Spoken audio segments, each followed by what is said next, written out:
নমস্কার বন্ধুরা, আজকে আমি বাঁধাকপির কোপ্তা দেখাবো। প্রথমে বাঁধাকপিগুলো একটু সেদ্ধ করে নিয়েছি, আলু আর বাঁধাকপি।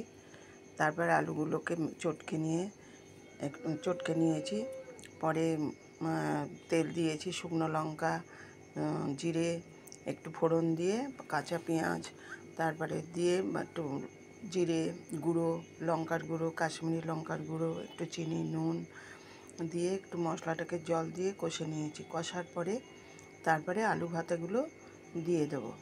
আলু ভাতে বাঁধাকপি সব দিয়ে দেবো, দিয়ে ভালো করে নাড়াচাড়া একটুখানি শুকাবো আর কি। শুকিয়ে ওটাকে বেশ আঠা আঠা হয়ে যাবে, তখন ওটাকে আমি থালায় নামিয়ে ফেলবো। নামিয়ে একটু গোল গোল, আমার বৌমা পায়েল ওগুলো গোল গোল করে দিচ্ছে কোপ্তাগুলোকে। তারপরে একটুখানি কর্নফ্লাওয়ার গুলে তার মধ্যে